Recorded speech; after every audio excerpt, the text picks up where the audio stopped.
البرنامج هذا هو برنامج اللي يظهر فيه المنهج التشاركي بامتياز، لأنه مقاومة الفساد ما يمكنش تنجح إذا لكان ما تشاركش فيها كل الأطراف، وبالأساس في المستوى السياسي ومع شريكنا اللي هو الهيئة الوطنية لمقاومة الفساد، مع المجتمع المدني، ومع التعاون مع الهيئات الإقليمية والدولية.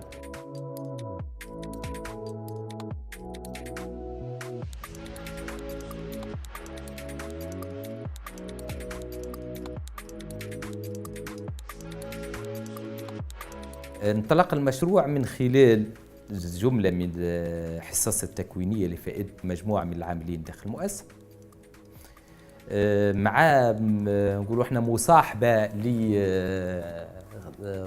لمجموعة من الخبراء اللي قاموا بتأمين الحصص التكوينية ومصاحبتنا في إطار نقولوا احنا تحديد نقاط المخاطر اللي موجودة داخل المؤسسة. وهالإطار هذا بالتنسيق مع الهيئة الوطنية لمقاومة الفساد وعلى مستوى وزارة الصحة ومع البنيد تم تحديد المسارات أو مواقع أو نقاط القرار الأكثر عرضة لخطر الفساد، واللي تم خذيت الأولوية على مستوى التدخل. هنا المشروع وفر المعدات الإعلامية، وفر المعدات المكتبية ليتمكن من تحسين ظروف العمل للعاملين، وكذلك تم تمكين العاملين بالمؤسسة دي من حصص تكوينية ومواكبة عملية. DMI دوسيي ميديكال انفورماتيزي تقريبا من بداية 2014 تم إدخاله في المستشفى خطوة خطوة. لقينا صعوبة على الأول لأنه شيء جديد، ولكن بتضافر الجهود ما بين الطاقم الطبي والشبه طبي وبتشجيعات من الإدارة تم تقريبا النجاح في الخطوات الأولى. ولا أخفي عليكم يعني كانت البداية صعبة شوي، كان فما حذر شديد، كان فما شوية هواجس معينة، ولكن مع مرور الوقت بلشنا نتعودوا، صرنا نشوف الثمار الإيجابية تبع على المنهجية الجديدة في العمل يلي كنا نسمعوا فيها قبل، وحطينا البرنامج على السكة. Dossier médical informatisé permet de garder donc les informations sur un support numérique اللي هو il circule sur un réseau. Donc أنا كي يرقدوا لي المرضى في l'hospitalisation ونعمر دونك لو دوسي ميديكال انفورماتيزي، وبعد كي يجي خارج نحط له على الكونكلوزيون دو سورتي نتاعو والاوردونانس ميديكال دو سورتي. بالنسبه لي انا quand il reviendra في الكونترول نتاعو والى كونترول دولتيريور باش نلقى لو دوسي كي اكزيست ديجا، l'ordonnance ديجا حاضره، et ça me fait gagner beaucoup de temps. Mis à part le DMI, ce qui est très utile pour nous, c'est certaines applications satellites comme l'application laboratoire et radio. Ça nous permet de demander les examens sur le dossier médical informatisé et de récupérer les résultats validés sur le système. Ça permet d'éviter qu'ils virent en cours de route ou on demande 2 fois la même chose, etc. ثاني حاجة pour la radiologie. Il est possible à partir du poste que j'ai dans mon bureau de récupérer les clichés d'un scanner qui a été fait pour un patient ولا حتى باش نرجع dans les archives. L'écran اللي عند l'infirmier اللي في l'accueil, ça sera le même écran اللي عند الميدecin, et le médecin peut avoir une vue donc d'ensemble de nombre du patient.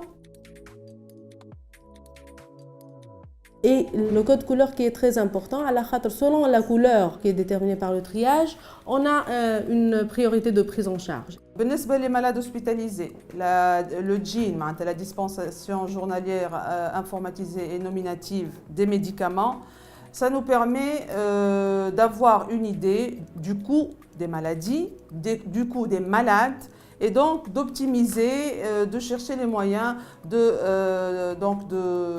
réduire les coûts. كل مريض يدخل للقسم يقع كتابة وصفة التي تصل عن طريق الديامي إلى الصيدلية. Donc on doit le livrer.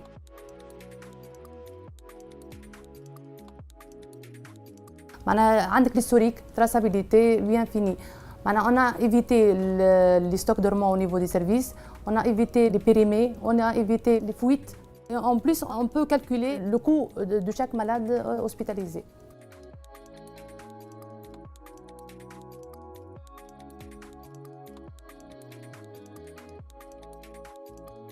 Lorsque les médecins prescrivent l'ordonnance, le prix unitaire de chaque produit, il le voit, donc il intervient dans l'économie de gestion.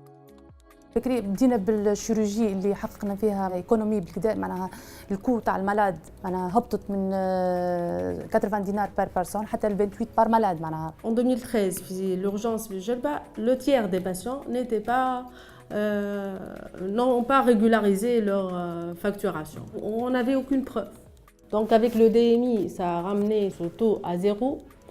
Actuellement avec le DMI, le malade كانوا ماهوش inscrit. Il n'est pas sur la liste de triage, qu'il est inscrit pour le médecin, il ne peut pas avoir une consultation ni les soins nécessaires.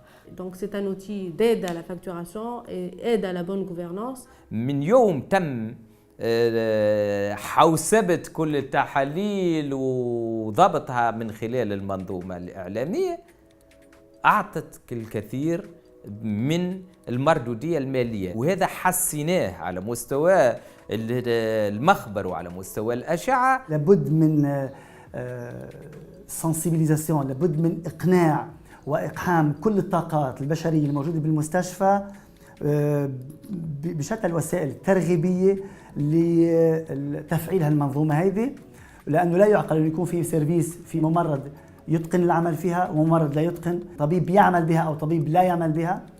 فهون كمان في النقطة الثالثة هذه لازم نحكوا عليها، واللي هي تحسيس وتشجيع كل العاملين اللي حتى يكون عندهم حشورية كيوريوزيتي للعمل للانضمام في المنظومة هذه. C'est une aide extraordinaire aussi au niveau des statistiques quantitatives et qualitatives. Donc on a toutes les données qui sont informatisées.